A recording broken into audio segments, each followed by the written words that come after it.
The Blues Fan Forum podcast is presented by Interstate 70 Sports Media Group. I-70 strives to bring you the best sports coverage in the tri-state area. Find them on Facebook or at interstate70sports.media. This is Jordan Bennington, and you're listening to the Blues Fan Forum podcast.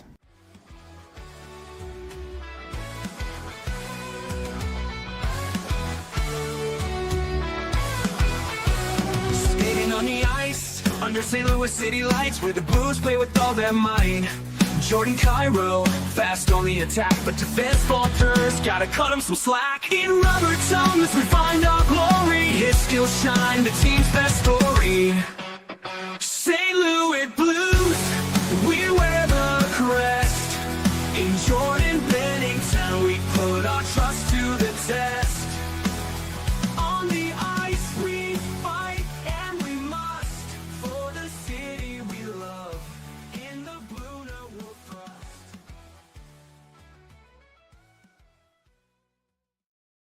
700 something straight games. Jesus. That is nuts. All right. Hello there, everybody, and welcome to episode 141 of the Blues Fan Forum podcast, your source for Blues news, views, and fan interviews. Hosted or presented by Scooter's Coffee. Blues fans can score signature drinks whoa, I'm struggling to start. I'm blaming you, Dan, and these beers. There you go. Let's restart with Scooters. Blues fans can score amazing drinks like the signature Caramelicious, served hot, iced, or blended with world-class espresso, fruit smoothies, Scoot energy infusions, and so much more. That is amazing people, amazing drinks, amazingly fast. Scooter's Coffee. All right. For those avid listeners, you may notice we have a little bit of a different background. We decided to go live in studio, I guess. This could be like the new, that would be pretty sweet. New studio here. Our guest this week is none other than Mr. Dan Picard. Dan, how are you? I'm doing fantastic. Thanks for having me, Jake. Awesome. I should say thanks for having me at your house in this awesome man cave with these awesome. We got tons of memorabilia in the back. We got live hockey to our right that you can't see, but it's a pretty sweet man cave down here you got, Dan. Thanks, buddy. Thanks. All right. We have lots to talk about. We got Dan here, son of Noel Picard, former player for the St. Louis Blues way back in the very first season. Played the first 7 seasons. About six, yeah. Six, yeah, and then got traded in the 7th? Yes. Okay. So we're going to get all into, Dan's perspective of growing up with his dad playing in the NHL, not only with the Blues, but also a season with Montreal, winning the Stanley Cup. We got a lot to talk about. Before we get into that, I have a little bit of sad news that I need to talk to the people about. You guys may notice that Dakota isn't here, and Dakota is not going to make it today. He is dealing with some family issues. His grandma is not doing well, has cancer that has spread to her body. Based on what it sounds like for Dakota, mom or grandma might not make it very long. So I just wanted to say, hockey's a family. This podcast for me, meeting Dakota through this podcast. We were not friends before this. Dakota is like family. Actually, he invited me to his family and friends Christmas. So really is like family. So I really feel for Dakota and his family going through this, and just wanted to say, my thoughts and prayers are with Dakota, and hopefully you guys can also, send your thoughts and prayers with Dakota. Likewise. Take care, Dakota. All right. And of course we do have Sam here, and Sam is also saying prayers for Dakota. So thank you so much, Sam. All right. Dan, I don't know where to start. We have lots of stuff to go over. Probably just wanted to start at the beginning, talking about your dad, talking about his career, and we'll just kind of see where that takes us. Sure, we can do that. Before we get into that, I got to mention, so I got my buddies are out there. They're out on FanDuel or some sports betting thing, and there's an over-under for how many minutes I'm going to go without saying something inappropriate.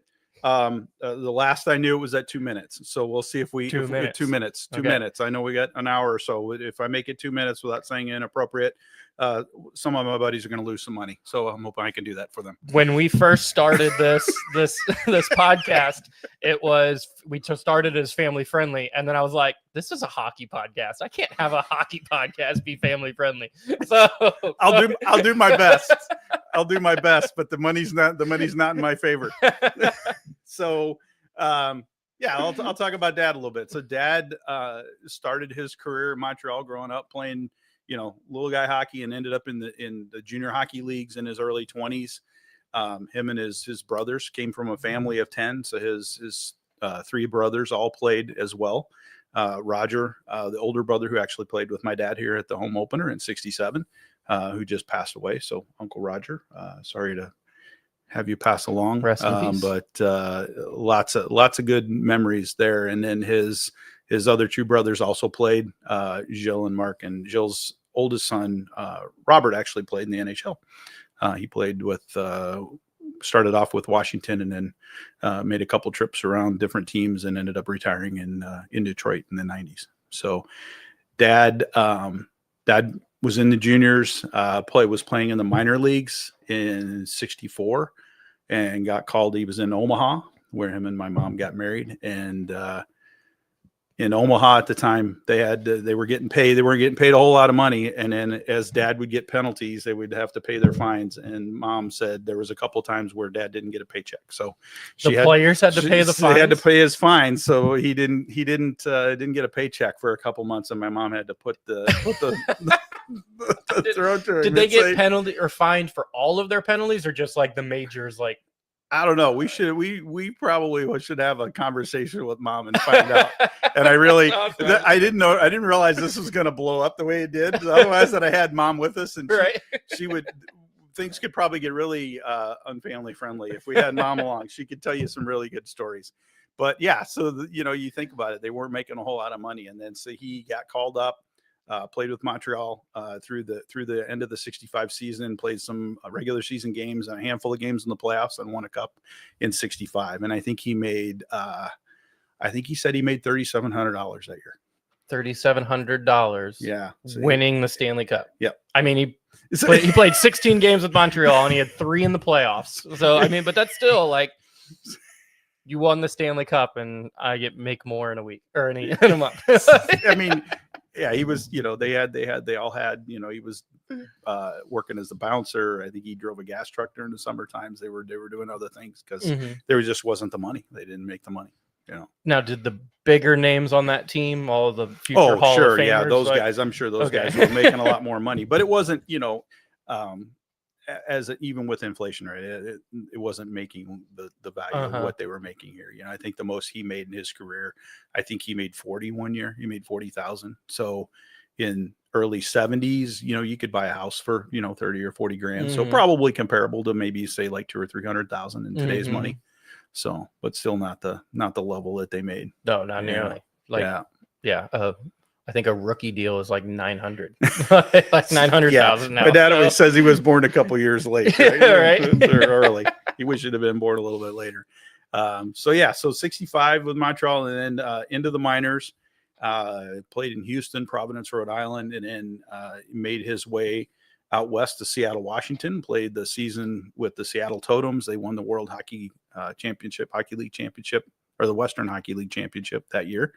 And then in '67, the expansion draft hit, and the original 6 was no more. And the original 6 would be joined by 6 other teams from around the country, and the NHL doubled in size. And we packed up from Seattle, came to St. Louis in '67. And so as part of the inaugural team, the Solomon family, if you kind of wonder how St. Louis got to be how it is, I don't know. For those that maybe haven't experienced sports away from St. Louis, I think you'll find that the Blues organization has one of the biggest alumni groups, one of the biggest alumni families of players that want to come and stay here. And just knowing the history of the team and the ownership and the way that they treated their players back then, I think that's where it really started. So Mr. and Mrs. Solomon and their son, Sid, so you had Sid Jr. and then Sid the third, and Sid and his dad were very very family oriented. And, you got a bunch of hockey guys who come to St. Louis that don't, they're coming to St. Louis to play hockey. A lot of the French guys that struggle, that didn't speak very well as far as English. And my dad was one of those guys. And that's why he had such a great French Canadian accent.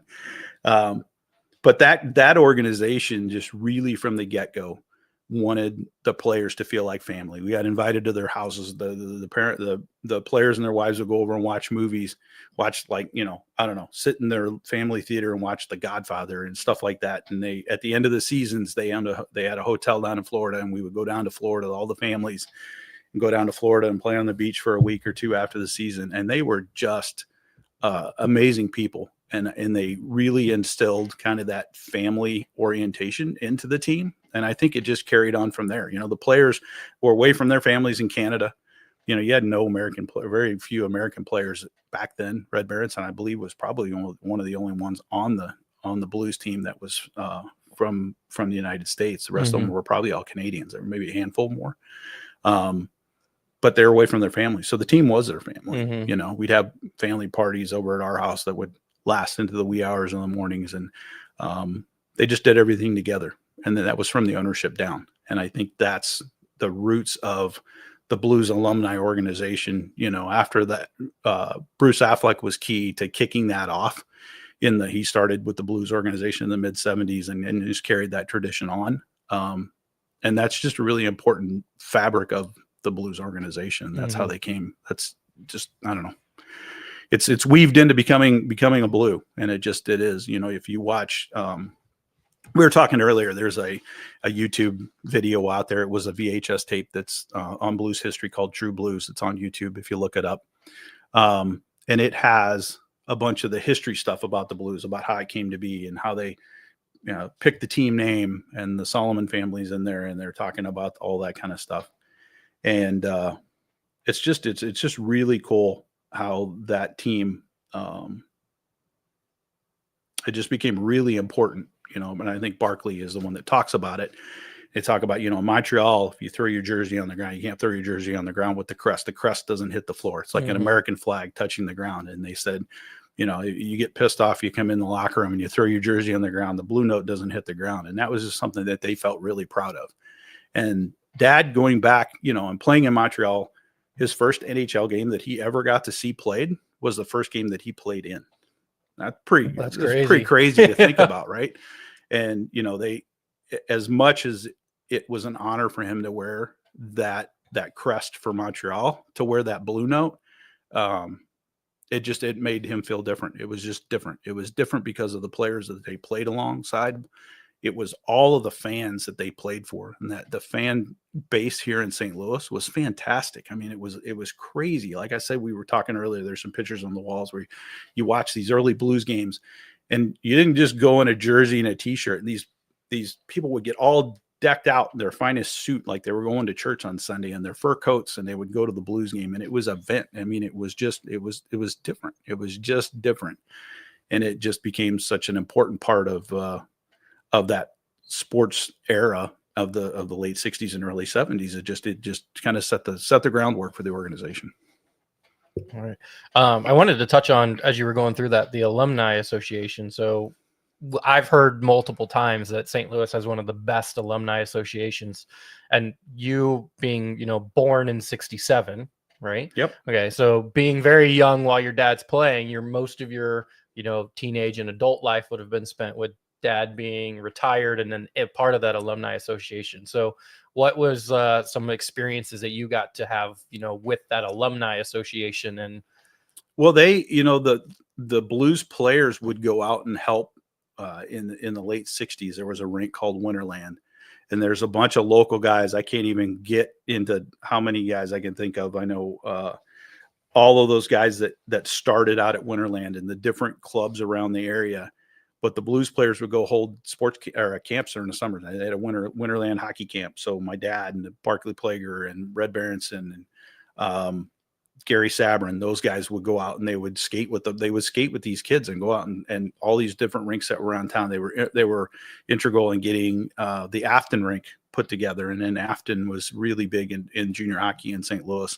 And when I say like they helped build the rink, I'm not talking about like, hey, they developed money and they gathered money from developers. Like I got pictures of my dad with a shovel and driving a bulldozer, putting, it covered in dirt, full on actually building the rink. Right. And, there's a brick above the fireplace at Afton rink that's still there today from 72, from when that rink was initially built. And now it still, houses some of the best youth hockey in the area. And it's just grown from there. The Blues players, so like I talked about, Bruce Affleck, and then, I don't know. The Cavallini brothers were here. Brown, you got, Brett Hall, the Plager brothers. Kelly Chase, Twister, all these guys that I got a whole list of them. I could go on forever, right? Bernie Federico, you got, and then, what I would consider the younger alumni guy, Barrett Jackman, Al McGinnis, those kind of guys. Reed Lowe, the older guys, John Wensick, Larry Patey, Perry Turnbull, a big in roller hockey in St. Louis, Mike Zook, all these guys stayed around. Their kids played. They coached. I mean, they all coached. They all coached kids. I mean, you talk about all these players, like Pat Maroon that came out of the St. Louis area, and all these youngsters that are playing in the league that came from the St. Louis area. They were all coached by ex-Blues players, and you just don't see that. I mean, it's an incredible thing to see. And I get that we get waves of those players that kind of come and go. But there's so many players that end their career here, and they just want to plant their roots. And this is where they call home. It's pretty cool. It's very cool. Yeah, that is, I think, one of the people don't think of St. Louis as being a place where, these superstars or these thinking like Al McInnis or, those people want to live full time, but they come here and play and get that family atmosphere of not only just with the Blues organization, but with the fans. And yeah, they don't want to leave. Yeah. It's pretty cool. Well, all right. I wanted to touch on your dad and his Stanley Cup and just the stories that you've gotten from dad or from mom about those 19 total games, but that had to have been a life-changing 19 total games. Oh, for sure. For sure. I think I'm sure they had some kind of a parade. I've got a picture of Dad. I think the last game, he played a few playoff games. I think the last game when they won the cup, he was not dressed. So the only picture that I have of him, kind of with the cup, he's just in his suit, around Toe Blake, their coach. And, so they didn't do, because like I'm now sure they did. I'm sure they go dress up and get dressed right before they're going to win, but they didn't do that. And they just, they would carry it back into the locker room. And I don't know if you've ever seen like some of these old, these games when they would win, and I do have a picture. I don't think I have it up on the wall. We'll have to dig it out. But the picture when they lost to Boston, they have a picture of the handshake line, and it's a mob. It's not an organized line up at center ice, go down. I mean, I think they tried to do that, but it didn't always happen. So I think some of those traditions have grown as they go, and they, like, I think their ring, like you didn't get a ring, like you had to buy your own Stanley Cup ring if you didn't, so you didn't have enough money. And he was spending too much money on fines and stuff. Fines and beer. Yeah. So, it's just kind of a different time. Yeah. And then, so with St. Louis, obviously we talked a little earlier, when you talk about the Blues going to the Stanley Cup finals in their first 3 years, we talked about it. Obviously it's the Western Division versus the Eastern Division being the original six. So you got the six strongest teams on one half of the league, and then the six newcomers. And like I said, when you talk about the expansion draft, they didn't get to go through and pick off players out of the starting lineups of these other teams. They got basically the guys that were either getting ready to retire, and they pulled guys out of retirement. They pulled guys out of the minor leagues, and that's where they went, and so they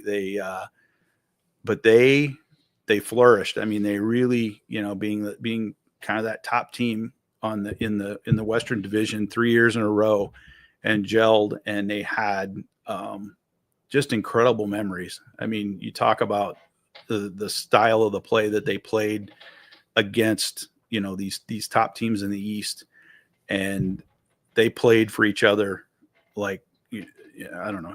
If you were to reel Bobby Plager and my dad and Gary Sabrin and Jimmy Roberts, all these guys that played in Montreal together. My dad played in Montreal with Jimmy Roberts, and these guys that have won cups before and come to St. Louis and be able to play for this organization and play for this fan base.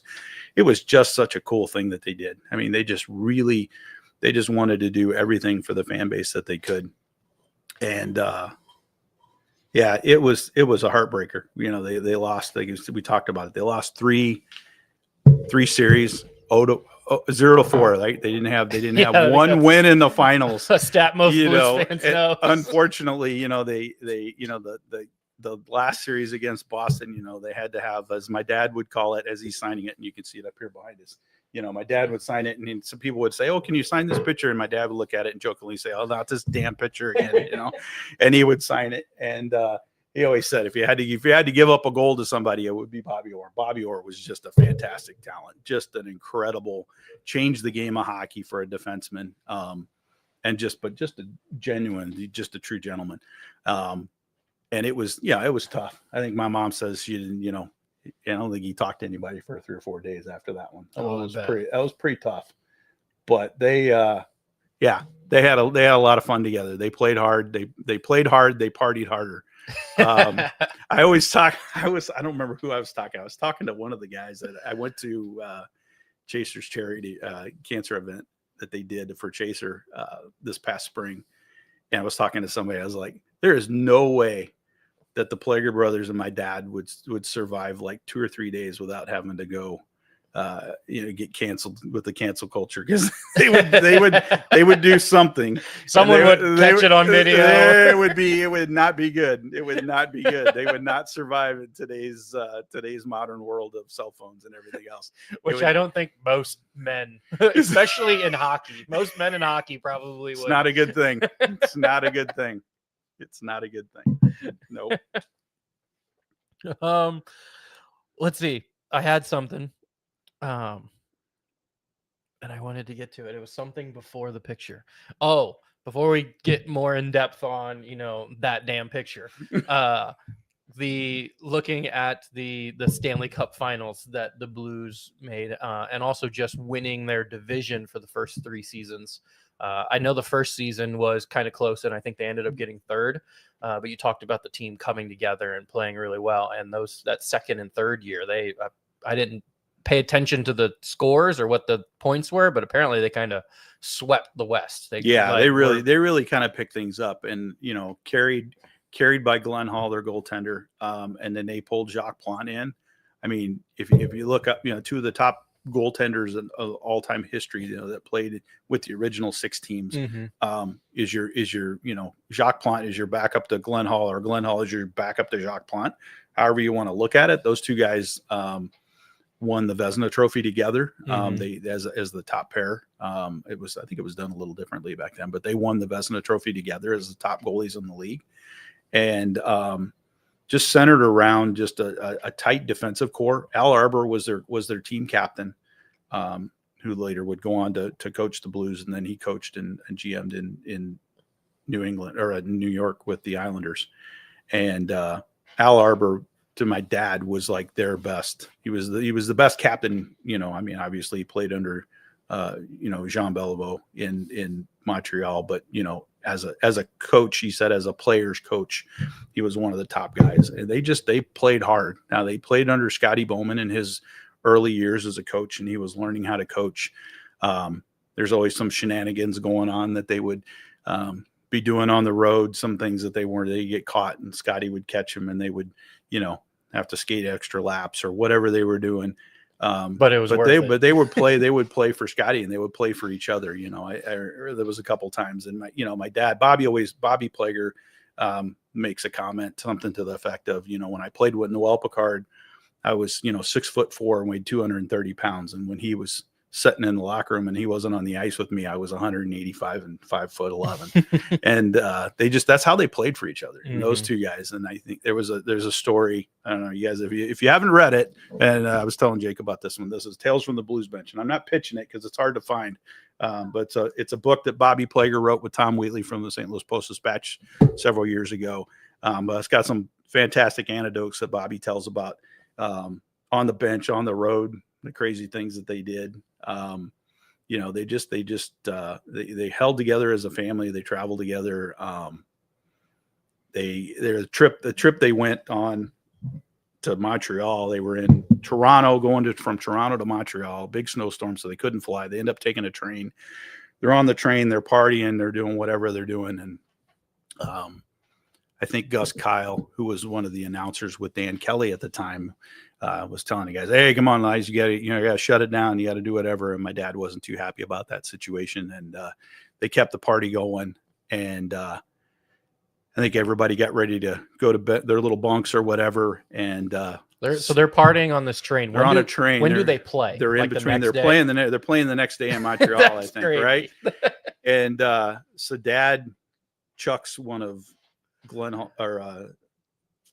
one of Gus Kyle's shoes off the train, like throws his shoe off the train. They get into Montreal. There's like 2 feet of snow on the ground, and Glenn Hall, their goalie, is looking for his shoes. Well, one of his shoes is missing. Oh no.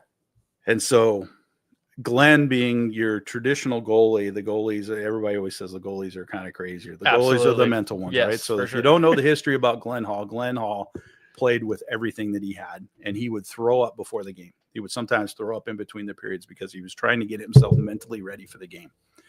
And they figured out that it was Glenn's shoe that was missing, right? And so Dad, they're all trying to give him a sock or give him a shoe, and he doesn't say a word. He walks through like 2 feet of snow with one shoe on. He goes to the locker room, doesn't say a thing, and I think they shut out. They beat the Montreal Canadiens the first time in Montreal, and I think they shut him out. That's crazy. And a few years back, before Bobby passed away, Bobby Plager was up interviewing Glenn at his house. He was, when he was still doing PR stuff for the Blues, he went up and he interviewed Glenn, and Glenn was they were telling the story. Story's in the book. And Glenn's telling the story, right? And Glenn looks over at Bobby and he says, "You want to see the other shoe?" And he's still got the other shoe. He's got it on his mantle at his fireplace at his house up in Alberta. He's got the shoe on there. And it's actually, I think it's on YouTube. You can look it up. Look at it. Bobby Plager interviews Glenn Hall, and you can actually see the shoe. But those are the kinds of things that does Glenn know that your dad is the one who threw it off? 100%. There was probably no doubt that it was my dad. There was no doubt. But they had a lot of fun. They played hard, and they like I said, they played hard, but they partied harder. They had a good time. All right. I'm going to read some advertisements before Dakota texts me and tells me, because he has to text me every time. He's like, "Hey, man, don't forget to do the ad reads." So I'm like, all right, I'll do the ad reads.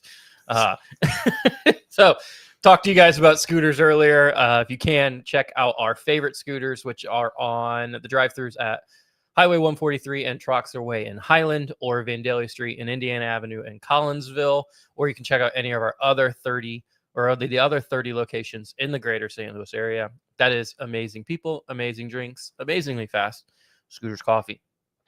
Also, make sure you guys check out Hughes Custom Design. They are a family-owned and run small business that's operated out of Maryville, Illinois. They specialize in laser-cut, hand-painted signs, and they typically have options that are available upon requests, which do include Blue Notes, or they can do a custom request for any job. So you got a youth sports team, youth hockey, whatever it is, they can do some custom, laser cut, hand painted signs. They ended up pretty cool. The other one is Imprint Labs. They specialize in bringing your brand to life with custom laser engraving Richardson hats, which is what I'm wearing here. Vibrant custom sublimated metal prints. They also have our cool koozies. I got my jersey through them. So yeah, we're pretty Imprint Labs here. You can make a statement with high-quality headwear or showcase your designs in eye-catching metal art. They deliver precision, durability, and style every time. Elevate your brand with Imprint Labs, where your vision meets our craftsmanship, which is a very fancy and probably politically correct slogan. But my slogan for them that I have made, and this is not endorsed by them anyway, but my slogan for them is, if you have shit and you want it on shit, they're your guys. I like it. So I like it. Go get your shit printed. Yeah, go get your shit. All right, there we go. Shit. See, my buddies just missed out. I said shit, and it took all of like, I don't know, where are we at? 20 minutes 29 minutes See? in. So you definitely hit the over. All right. Just to get to a couple comments, Sam's my all-time fact checker, so I did get rookies right at 900K. Looks like someone you're related to, Christy, when you're talking about the Solomons, was talking about Patty. Yeah. So Patty and Sid, her brother, that's Sid the third. Mr. Solomon, Sid the second, that's their grandfather. So Patty and Sid are roughly my age, maybe a couple years. I think Sid's a little older than me, but they're the Solomon kids. So they grew up in the arena just like we did, in the old barn, which was a fantastic place to watch a hockey game. Awesome. Sam's really appreciating the backdrop. Likes I guess my white wall that I'm usually have isn't very cool, but and Sam's in Massachusetts, Sam? Yeah, yep, in Massachusetts, Springfield. Oh, God. Or just outside of Springfield. So is she a Bruins fan or is she a Blues fan? Oh, she's a Blues fan for sure. Okay, good. Let's make sure that's clear. Yep. Diehard Springfield Thunderbirds, though. All right. Diehard Thunderbirds. We'll take it. All right. Looks like Joe says he remembers having your family over at the house. Says good friends, always fun. Mr. Pico. So Joey's dad, Mr. Pico, known to me, he was Santa Claus for me when I was a kid. So we would have Santa Claus would come deliver presents. And oddly enough, Joe, for some reason, Santa Claus never drank milk and cookies at our house. It was always Falstaff beer. So, weird. All right. Oh, I love this question. This one just popped up. Looks like from one of our listeners on YouTube. Says, Dan, if your dad played in today's NHL, how do you think his style would translate? And what I'll add to that great is, question. How do you think his 538 penalty minutes and 279 games with the Blues would translate? Hey, he got it in 1967. He scored his first goal on my first Christmas against the Minnesota North Stars. So he did put some points up on there the you board go. too. He did 12 goals, 46 assists. Like he could still score. But, I think it's a great question. And I think it's something that I feel like I get the rules. The game has gotten so fast. It's gotten so big. The equipment's and my dad really, he thought a lot of these injuries that these new players are having with the head injuries and everything else is due to the equipment, because the equipment is so good, right? You got all this crazy padding on your arms and your elbows, and you have all these big, heavy shoulder pads that they wear. And when my dad played, he would take the shoulder pads apart. I don't know if you've ever seen like really old hockey shoulder pads, right? It was I've almost seen like the ones that they it's almost like a quilt, right? It was almost like a quilt across here. There was no plastic on it. So You had these caps on your shoulders, and then that was it. It's almost kind of like a heavy quilted, I don't know, whatever you want to call it. But they would actually take the shoulder pad part off of that and sew it inside of his jersey. And there was nothing here. And the goalies played with these little padded things, these like quilted things and over their legs. And the goalie pads are made out of deer hair, and they would get wet and super heavy. And I think, Dad always says like all these head injuries that they're having is due, because guys are using their elbows as, as weapons. And anytime you're using that kind of stuff, it just, it impacts them. But from a playing perspective, I think people will say, oh, fighting doesn't belong in sports and fighting doesn't, like, I get it. Right. But you would, when you watch a hockey game, and some of the fights get a little crazy sometimes, but they're out there to kind of self-patrol. Dad was always nicknamed the policeman, right? And him and Bobby were there to protect their players. Red Berenson was a skilled player. They took care of Red. If you listen to Red Berenson scored 6 goals against the Philadelphia Flyers one game. And if you listen to the call, there's no video, but you listen to Dan Kelly and Dan Kelly, John Kelly's dad.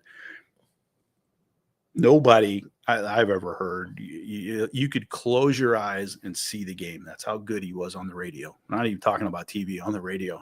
And he makes the calls and you can hear him. And Bobby, in his book, he talks about it. And he says, what nobody talks about too much is that, during the warm-ups, they're skating around and they're looking at this defenseman from Philadelphia. His name's Ed Van Imp. And they said, "Hey, Ed, you touch red tonight, you're going to die. You touch red tonight, we're coming after you. And after I get done with you, Pick's going to come after you." Right. And you listen to the call and it says, Berenson goes around Van Imp. Van Imp coughs up the puck to Berenson. It's almost every one of those deals. And they created room for their players. And that's what these big players do, right? It's a little bit of an intimidation thing. I don't think they're out there to purposely put somebody in the hospital, but they're out there to put a little bit of rub on you and make you think about going into the corner. You're going to stand in front of the goalie, you're going to pay the price. And I think that's where that's at, And I think if you compare like my dad's role, I think if you look at their ice time, I mean, he still played in the playoffs. Like he wasn't an all out 100% just true goon. He didn't just play, and then got benched during the playoffs. And he would play, in the playoffs, obviously, when he played in St. Louis here, him and Bobby were on the ice during the entire playoff run. It's just a necessary role. I think it is. I think if you don't have it, I think things get out of hand really quick. You get guys that want to chop at somebody. You get somebody that wants to take high stick slashes at you. Yeah, you put somebody on the ice like Kelly Chase or Tony Twist or Ryan Reeves. Somebody talks about these guys like, they're horrible hockey players or whatever else. They can put some skates on, go out there and take a run at one of these guys and see what happens. Right? I mean, they still know how to play the game. They're still going to be the best player in the beer league. They just, absolutely, absolutely, right. And they just have a role. And I think it would be a little different. He wasn't the fastest skater. He wasn't, but he was big and he took care of his players. And I think that's, I think we could use a role like that on the Blues. I think you got a big kid. You got Tucker today. You got Schenner, who's not afraid to drop his gloves. Thomas will throw a punch every now here and then. But I think you got to have somebody who the other team is just really worried about. I think that's one piece that we probably are missing. And I like what you said about that conversation before the game of just kind of scaring the shit out of the guy a little bit, because that guy is supposed to be big and tough and probably, one of their enforcers, but it just gets him to second guess a little bit. And when you second guess, they're gone. Like Red would have been past him, or any player now. There's somebody second guessing. Kyrie's gone. Thomas has passed him. Like whatever it is. So if you can have that little bit of second guess in that guy's mind by just having that other player on the bench, yeah, they know they're going to go into the corner. The puck's in the corner. They're not just going to go swoop in and get it. They know they got to pause for a second because they know somebody's coming in behind them, right? All right. Really good question. What else we got?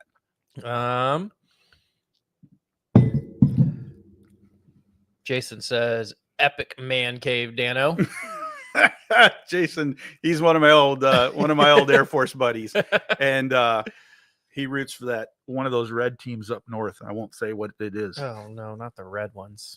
Anything but the red ones. Yeah, we were stationed together in the late 90s, so we had to suffer through a lot of that crap during the playoffs. Problem is there's multiple shitty red ones up north. Yeah, it's that Motor City one. Oh God. Sam did confirm Bruins barf. That's what you went with. So. Liked you before, I liked you even better, Sam.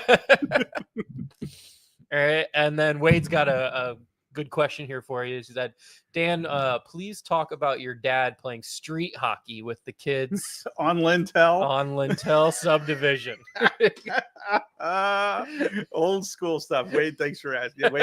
It's so cool. I'll talk about the social media aspect in a minute. But yeah, we used to play Lintel. So Lintel's a street in a very small older neighborhood. It's where we landed.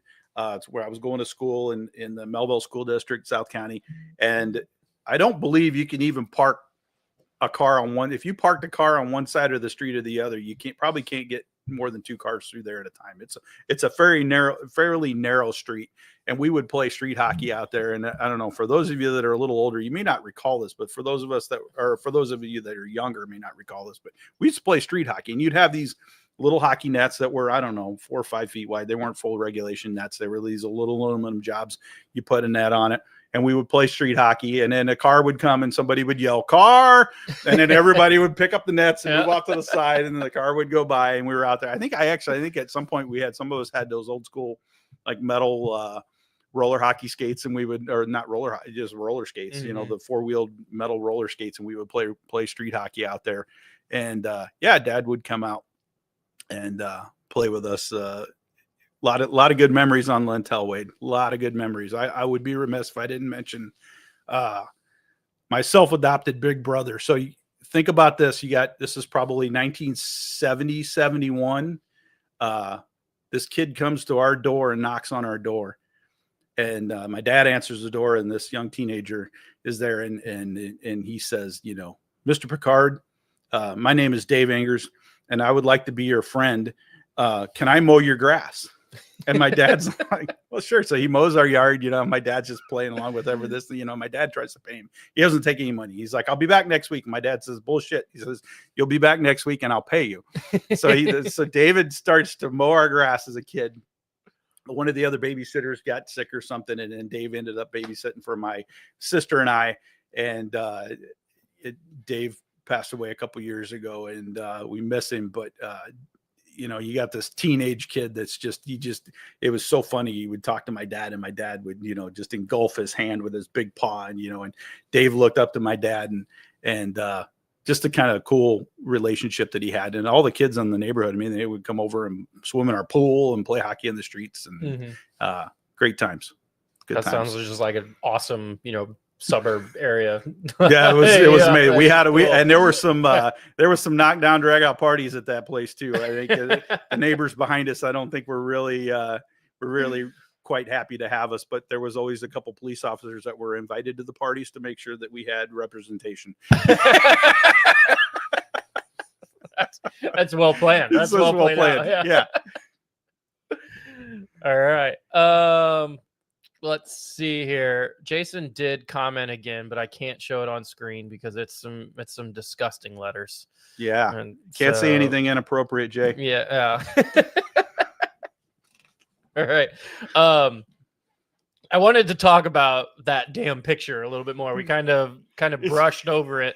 For those of you listening, either right now not able to watch, or listening on Wednesday when this comes out on Spotify, Amazon, and Apple, we are talking about the Bobby Orr picture where he scores the game-winning goal in Game 7, right? Was that Game 7? Game 4. Game 4. Oh, yeah, that's right. We didn't Game win 4. any. Sorry. Ouch.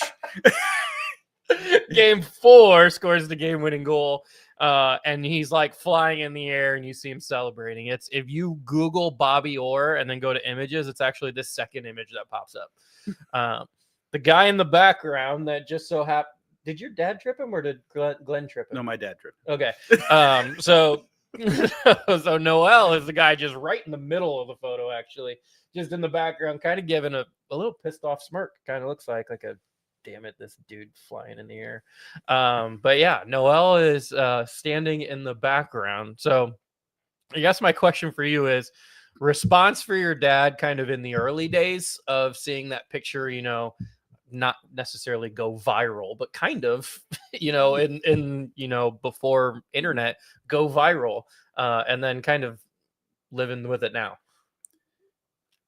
So when the playoffs start, they always talk about, you know, oh, look at this history of the NHL and the Stanley Cup, and then this is always in there. It was on EA Sports a couple of years ago. It was on their winter package for the hockey. I don't know what it was, 23 or 24. They had it on there. So yes, it was Game 4. So they were tied 3-3.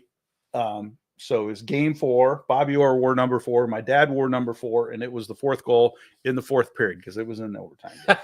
So it was in overtime. I think it's within the first minute of overtime. Derek Sanderson goes into the corner.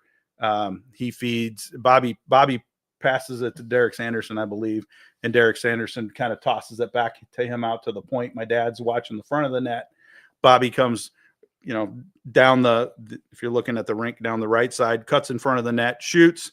As he's shooting, the puck goes in and out, and then Dad's reaching out, gets a stick around his ankle, and as Bobby starts to jump, Dad's got a hold of him and kind of gives him a little bit of a lift. So that's how he ends up in midair. Okay, you can kind of see the stick right on his left leg there. We've got a couple other angles that I can show you later. But yeah, it's clearly Bobby is clearly jumping.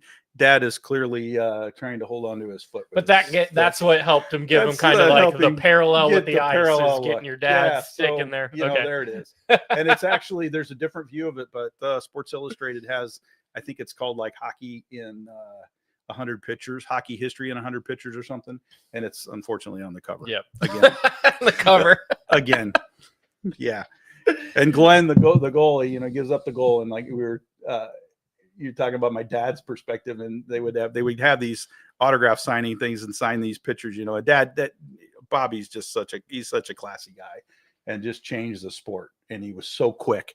And anyway, yeah, Glenn would always say, "Bobby, is this the only goal you ever scored? Because this is the only one I ever see. I have to sign." So anyway, it's famous, but it is a cool picture. So like in the early days after that, was your dad like really pissed off of like, I'm kind of tired of this? I don't think so. Well, in the 70s, he wouldn't, because guys didn't have photographs of that. I mean, nobody was signing that. I don't think probably until, probably around 85 or 90, maybe even the early 90s, where, mass producing memorabilia for people to get autographs and stuff. So he, I'm sure he signed a few of them here, there, and everywhere, but it probably didn't become prevalent probably until the 90s. And and by then I'm sure he's signed a few, and the sting is kind of wore off. And there was, Bobby wrote a book. So there's, the goal, it's called The Goal, and it's got that on there. And so Dad's probably signed a few of those, and And then we were talking about, hockey being a family, and, this one picture kind of connecting your dad and Bobby Orr. So how kind of almost like a blessing of that kind of being a more connection. And you've mentioned, as he grew older and as he retired, like him and Glenn and Bobby would kind of all get together and have to sign that. So yeah, they I think they just respected each other a lot. They as the gentlemen that they were, they understood they were just out doing their jobs. And my sister went to school at New England Conservatory, and she was going out there, and so my dad calls out there and says, "Hey, my daughter's going to school out there," and and he's like, "Well, let me know. You have her give me a call when she gets here." And he sent a couple of guys from his shop or something, or some guys that he knew over to help my sister move furniture or something, and that's just kind of how they were. I was when I was in the Air Force, I was out in Colorado, and my dad was in Colorado as well too, and we were playing in a charity game. And, I talked to my sister, and because my sister had actually been in Boston, she worked at a restaurant. And so he would come in and eat at the restaurant and come see my sister. And I said, "Hey, Andy," I said, you don't happen to have his phone number, his address or something? Cause we were going to try to get a couple of these pictures. This was like in probably 91 or 92. And, she says, "Well, just call him." I was like, "You don't just call Bobby Orr." Right? I said, "Just give me his address. I'll send a letter or something." She's like, "Oh no, you call him." So I'm like, so here I am. I'm, scared to death. I was sitting there. I was like, all right, one day I get home, take lunch, and I go home and I call Bobby Orr, right? And I call his office, and he was working for a printing organization or something. I don't know. This lady answers the phone, and I explained to her who I am. And I was like, can I just leave a message for Bobby? This is what I'm. She's like, "Oh no." She says, "I need your number." He said, "He's going to call you back. He's on a call, but she's going to call you back." I was like, "No, I'll just tell me when to call back." And I'll she's like, "Oh no, if I don't get your number, I'm going to be in trouble." So sure enough, I give her my number, and 3 or 4 minutes later, the phone rings, and he just says, "Hey, Danny, it's Bobby Orr. What can I do for you?" It's just how he is, And then next thing I know, I got 10 pictures of that thing signed by him coming out, and then But I was playing with a bunch of guys from Canadian Air Force guys that were stationed out at NORAD. So beer league stuff. All right. Yeah. Which is, I think, a really good segue to my next question, or not my next question, but Tristan's next question. You guys are setting me up here. I'm getting set up. Your illustrious career as a goalie. My illustrious career as a goalie. So okay, Hey, so you segued this. All right, Perfectly. so I played beer league.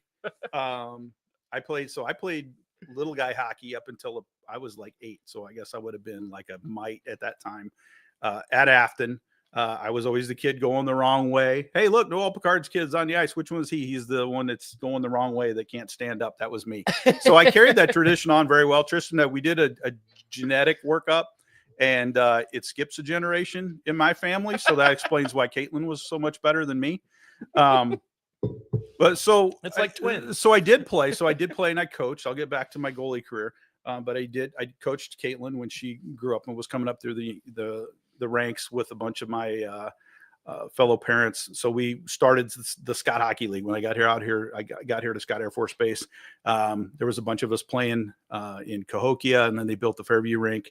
Long story short, they had some men's leagues out there, and we were kind of looking to grow it a little bit. So a couple of my counterparts put together a league that could just band together new players or Air Force guys that had never played and give them a place to kind of play together. And my only time I've ever played hockey was last season in the Scott Hockey League. Yeah. So, so myself, it's still going. It's all doing awesome. A guy formerly known as Colonel Henderson. So the Colonel's Cup is actually the cup. The founding fathers. So myself, Mark Henderson, who is the Colonel, Rich Hornby, Scott Tobin, and Doc Shaheen were the 5 founding members of the Scott Hockey League in 2000. And with all kinds of support from other players, Tristan, the Bednaras, Pat Roy, many, many, many, many others I can't even begin to mention that have kept that league going on and on. Mm-hmm. Studs to duds, A's to D's. And every team gets a little bit of everybody, right? Yep. And I was a D for sure. You play. You play, and then you used to. I don't know if you guys are still carrying on the tradition, and I hope you are. We used to go. Well, when we were in Fairview Heights, there was a Hooters right there, so we would go eat chicken wings and drink beer. And I was always better at eating chicken wings than I was stopping a puck. So we'll leave that at that. But let's talk about the coaching thing real quick, because this is going to tie back to the Blues. So the first person to ever call me coach was Bobby Plager. So let me tell you this story. Awesome. So I'm a kid. I'm the stick boy, right? So I'm filling up water bottles, picking up jock straps in the locker room of the visiting team. How old are you here? I am 16, getting ready to turn 17. It was my senior year of high school. And Dad, we had moved back to St. Louis. I was going to school at Oakville, and Dad says, "Hey, you want to work for the Blues?" So Frankie Burns was their equipment guy. I think Norm Mackey was their trainer. And so I got hired on as the Blues stick boy for the visiting locker room, which was actually like super cool. Mm-hmm. So if you think of the old rink, there were no access to the benches from the ice. You had to go onto the ice to get to the bench. If you needed to get off the bench, you had to go off the ice, right? So I'd carry all the sticks out there. We'd line them up, fill up water bottles, towels, whatever the visiting team wanted me to do. So we would get there at like 5 for a 7 o'clock game, run through some stuff, and then just I was kind of the lackey for the visiting team, whatever they wanted me to do.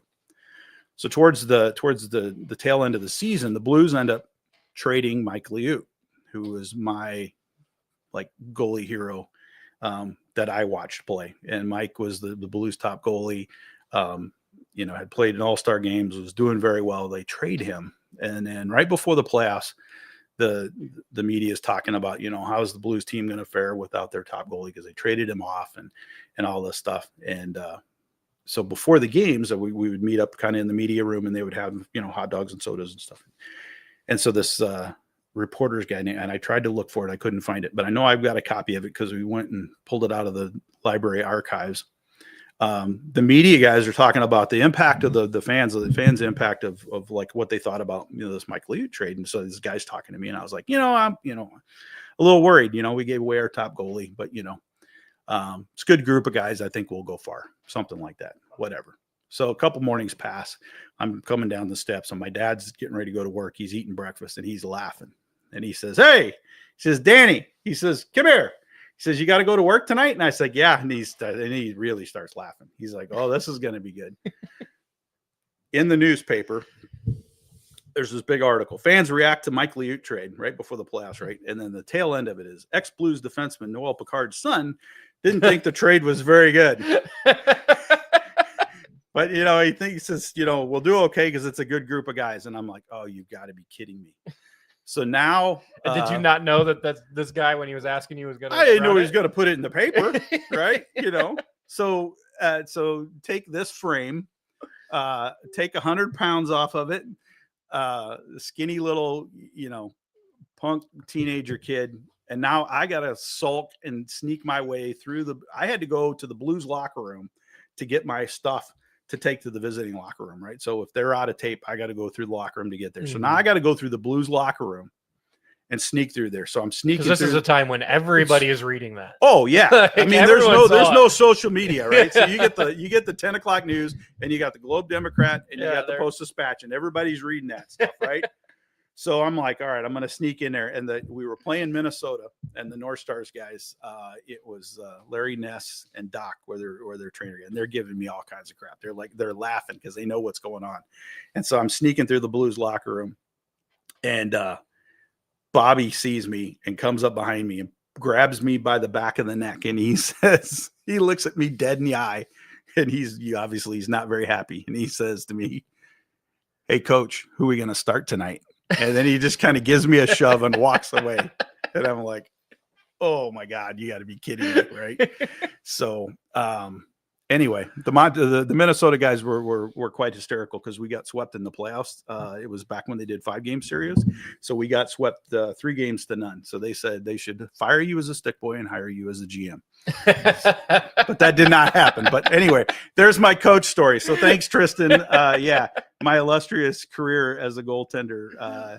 My dad never let me play goalie, Tristan, by the way. He said, only not smart people don't play goalie. You're not going to play goalie. And then once I moved out of the house and moved away, I bought a set of goalie pads. You were like, you're right, I'm not smart. Yeah.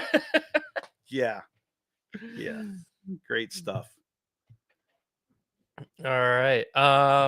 It looks like Wade had another one. He appreciated the story of you guys playing hockey, but talking about Uncle Roger's large hands, how big his hands was, and then the restaurant that you guys owned in Cuba, Missouri. Yeah. So my dad, it's weird that he just put Cuba. It makes it look like it was like Cuba. There was Cuba, Missouri. There's a sign at the end of town that actually says Cuba no Castro. I don't know if it's still there, but they used to have a sign up there. So yeah, mom and dad, we had a lake house down at Cuba, lake community down there called Indian Hills. And we had a lake house down there. We'd go down there on the weekends and whatever else. And then mom and dad, I think dad decided to go into the restaurant business, bought a old family restaurant that was a old school, for those of you that remember Continental Trailways and Greyhound, where they would have meal stops along the way. And that was the big mode of transportation back in the day. And so it was an old school restaurant right on Route 66 in the middle of Cuba, Missouri, called the Midway. And so it became Noel Picard's Midway. So we go through Cuba every summer to go. It's not there. The building's not there anymore. Okay. But if you get off of Highway 19 and you go into Cuba headed to Steelville, that's Highway 19. When you get to the 4-way stop, it would have been on the right-hand side. It's an empty lot right now, I think. Because we turn, like if you're going that way and you turn left, like a block and a half down, there's a really old diner that is right there, and that's where we go get breakfast after we do float tripping every year, and it's right on Route 66. So I was like, is that it? Like, no, it's gone. It's gone. But yeah, we had that restaurant from 76 until 84. I washed a lot of dishes. But they would have, the Blues would actually come down there. They would have team events, and they would put them on. They'd get a party bus, and they'd come down, and they would show up, and a bunch of my dad's buddies from the local area there in Cuba would get together and have wildlife parties, and they'd bring deer and fish and all kinds of things, and camp out. And so the Blues players, Mike Lee, Bernie and Brian Sutter and Wayne Babbage and all those guys would, Larry Patey, they would come in and hang out at our place and have a good time. Yeah. That is awesome. But Roger's hands were bigger than my dad's. For those of you that have ever shook hands with my dad, everybody was like, holy hell, your dad's hands are huge. Roger's hands were bigger than my dad's. Hard to believe. Hard to believe. Wade also included your mom singing the national anthem. Did we cover that here? Or did we cover that before we started recording? We did. We covered that before, but I've got that in my notes, and we cannot let that go. So Dad played. Dad did radio for KMOX and did some TV broadcasting, and it was quite entertaining. Mom and my sister Annie. So my mom, being from Montreal, speaks French obviously very fluently, and would sing the national anthem at the old barn, sang it at the new barn, especially when the Canadian teams would come in, and you would have to sing the Canadian national anthem half in English, half in French. And mom was fantastic. And she would do Cardinals games when the Expos would come into town. She did the rodeos. She did all kinds of stuff. I'm sure she did steamer soccer, basketball stuff. My sister, as she got older in high school, would sing the anthem. And then she actually did the Canadian national anthem at the 88 All-Star game in St. Louis. So, yeah, pretty talented. Yeah. Got hockey players, got broadcasters, we got singers, and then we got jockstrap picker-uppers. Yeah, I was like, you picked up jockstraps and washed dishes. Yeah. Very skilled individual. Let's see. Sam says you're her new favorite because she's a big goalie fan. And Joel Hofer is her favorite player. So that checks out. Mike asks, do you remember that you gave Mike a pair of Glen Hall skates from your dad's bar when it shut down? Wow. Mike, I'd forgotten about that. We got a bag of gear from Tommy Woodcock, the old trainer that they had. They had a bunch of old gear that they were getting rid of. And those skates were probably, they were Glen skates. So obviously from, 69, 70. The crazy thing was you would have all these sticks, and we had sticks we had all these sticks. And I had Mike Lewitt would give me a stick. Well, you know what I would do with it? Play with Use it. Yeah, play it. You'd play street hockey with it until you became a weapon, and you couldn't, it was just this little bitty thin blade. And God, if I could keep all the stuff that I had over the years, and especially as a stick boy, man, I could have wreaked havoc with all the visiting teams. I could have had all kinds of cool stuff. And I don't know, we didn't think about it back then. I don't know. Apparently Mike was better at it than I am because he hung on to those skates. You still got them, Mike? Yeah. Well, and I was just thinking, like, all the stuff that you got, and Dakota has shared with his dad, like being, an equipment manager for a little time, all the stuff that they had. And you get so much stuff, but it's like, if you had those skates might just be some, like, in a closet somewhere, but it sounds like Mike, like, was like excited to have those. So Glenn probably is like, I had hundreds of skates. I don't care about these skates. So my dad's goalie in Atlanta. So my dad had a horrible horse riding accident in the early 70s, had a horse fall on him, break his ankle, which ultimately ended his career, and spent his last 6 or 7 months with the Atlanta Flames. And so Dan Picard, he was just kind of he just didn't have any mobility. He had some limited mobility with that foot, and he was just really never the same, and just, balance wise and everything. How old was he around that time? Oh, let's see. You're going to make me do math. 30, calculator out. 34-ish. He was born in 38. So yeah, he would have been. So he was near the end of the career. He was, he was mid 30s. So that was kind of the end of his career. So Dan Picard, memorabilia, Dan Picard, I don't know if you guys can see this. He was a goalie for the Atlanta Flames, played in Quebec, and I don't know where else. Dan, great, fantastic guy. I think he's still living in the Atlanta area. That's his glove. That's what I was about to ask. That's his Cooper GM12 that he gave me, and I actually played street hockey with that. And then, unknown to the memorabilia gods, as we played street hockey with it, and it wore the leather off. I don't know where you replaced it with, like, I don't know, bootlaces or some ridiculous crap. So, but anyway, yeah, that's Dan Bouchard's glove. That's probably the oldest piece of memorabilia I got from a goalie anyway. The coolest one that we've got, I don't know, you can't see it. We can't turn the camera around, but I've got from the Lintel days, our neighbor, Don Finch and Mrs. Finch lived next to us, and Don had passed away. And in the late 90s, Mrs. Finch called me and says, hey, he called my mom and said, Vivian, let Danny know I got some sticks and stuff up on my wall. I think he'd like to have that. And so there was a Picard Plager Pro Shop that was at Afton, and I think they had another location. I'm not exactly sure where that was at, but anyway, that's one of my dad's sticks and one of Bobby Plager's sticks, and it's signed by a bunch of the original players. And unfortunately, they're crossed like this, and my dad's stick is the one that got cut in half, so they could cross the two of them, and it has an original Blues puck in the middle of it. And you can read all of the signatures. It's not the chicken scratch. There are no numbers on there, and you can read every one of them. So, guys, work on your penmanship. Right? Any of you players are listening, work on your penmanship for us, please. I'll get a picture of that and put it up so you guys can see, because that's pretty freaking sweet. Yeah, that is awesome. It is very cool. Funny story, just as you're talking about, using the memorabilia as just what you play with. My season of Scott Hockey League that I played, I didn't have a stick, and my brother was at a game, and this would have been maybe 4 or 5 years ago. Oscar Sundqvist had probably the best game of his career. He scored 2 goals and maybe even had an assist. And after the game was voted, first star. And when he walked off, he handed his stick to a kid. It just so happened to be my youngest brother. So it's nowhere near, this kind of level, because we love Oscar Sundqvist in St. Louis, but it's still Oscar Sundqvist. But I use his stick to play hockey, and probably the best game that he's ever played, as far as stats wise, because I don't think he's ever had a 2-goal game, and I'm pretty sure he's never had a hat trick. So yeah, using the stick. You use what you got. I know, that's what I had. Gotta use what you got. All right. Dan, we're rocking around about an hour. That's usually about as far as we go. Is there anything else you wanted to cover? We can go.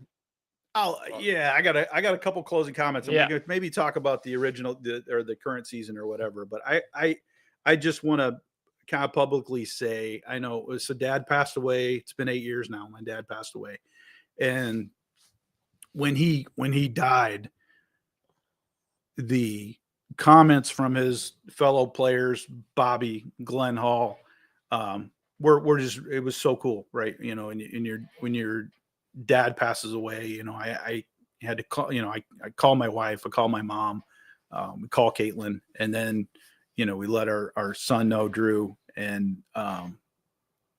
his brothers and sisters, he passed away in Montreal. And then the next call is to Bruce Affleck to let him know.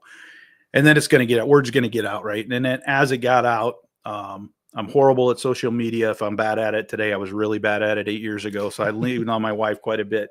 So Christy, thanks for that.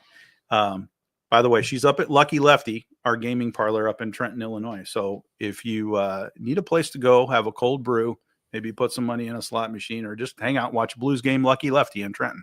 And if you go tonight, you might catch us there later. Yeah, we might be up there.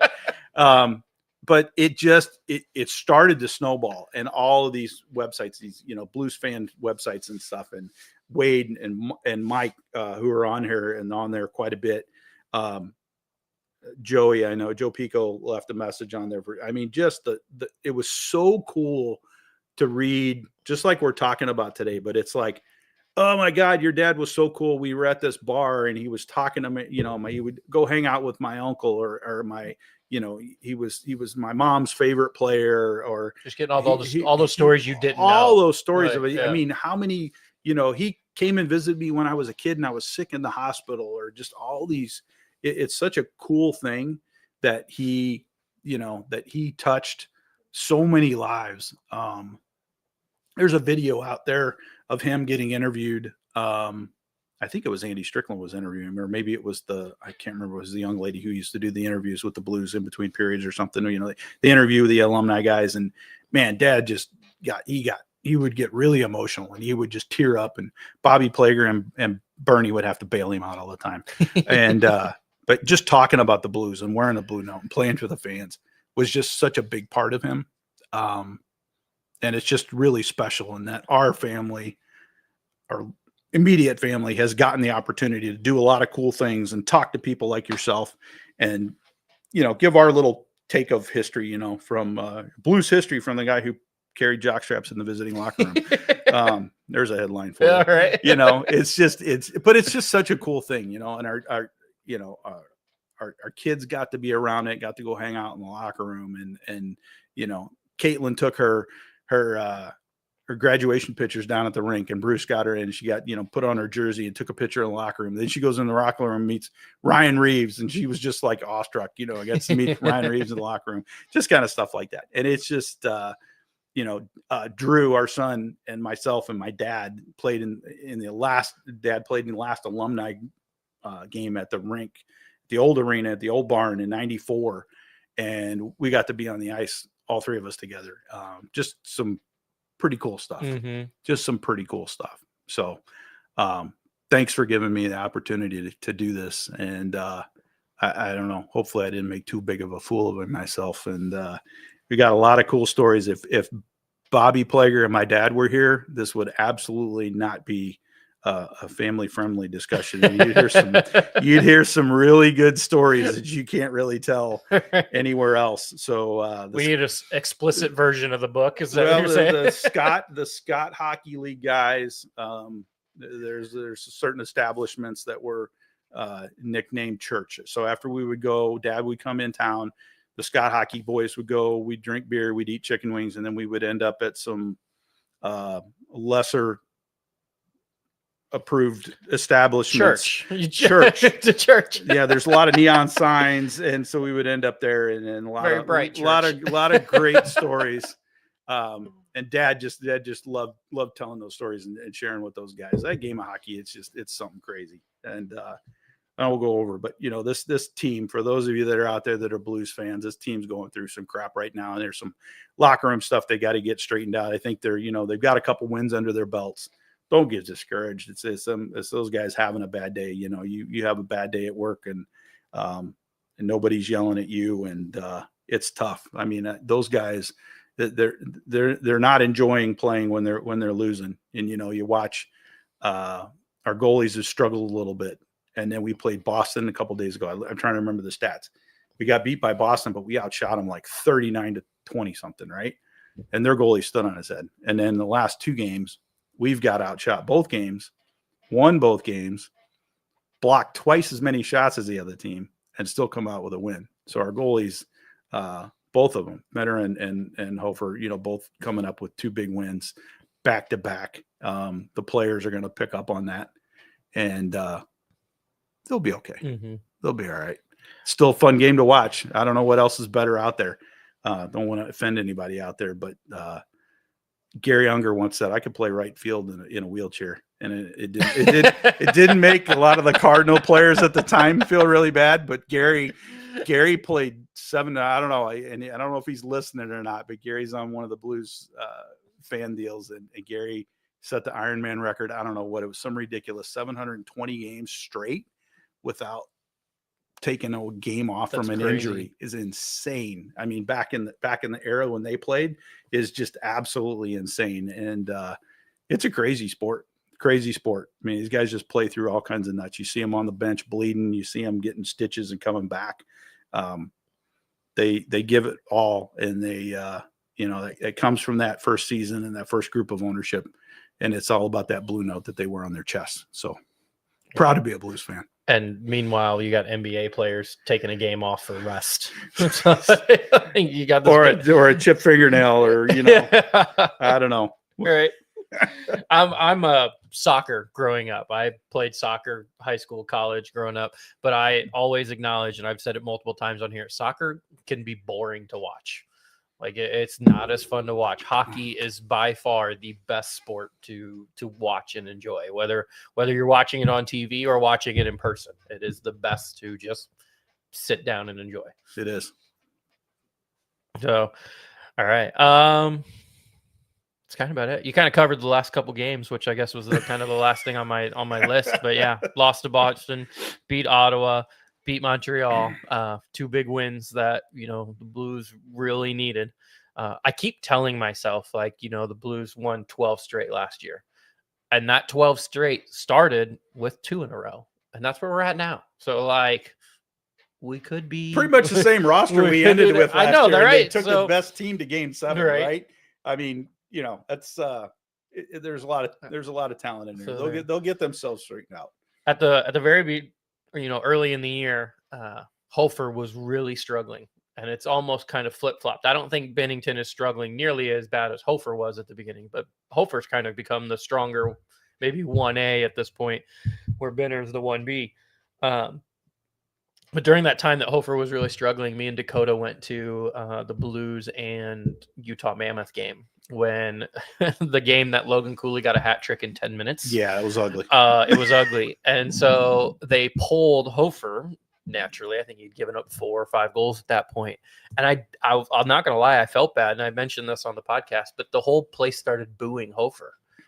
And it's kind of like, I don't know. Like, I did not boo, because I get a lot of shit from some crazy parents at work. So I kind of understand, or I referee soccer. So I understand getting kind of yelled at your job. So I'm like, I'm not going to boo this guy, but I'm like, you know, kind of like you said, this guy, Hofer's not happy that he's getting pulled out of the games. Look at Bennington getting pulled in whatever game it was after 2 goals. He gets pulled. Did you happen to see that, where he's, you know, giving Monty a little bit of a chirp? Yeah. Right.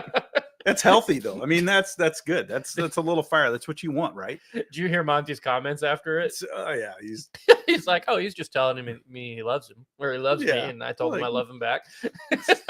Yeah, I'm sure that's exactly what he said. Right? Yeah. Hey, Tristan, you know how many games I got pulled playing beer league? None. Never. That's a good stat. Yeah. Beer league teams only carry 1 goalie. So we couldn't bowl for anyone. There was nobody else to put in. I'll throw that out there. All right, Dan, do you have anything else? I think I'm good.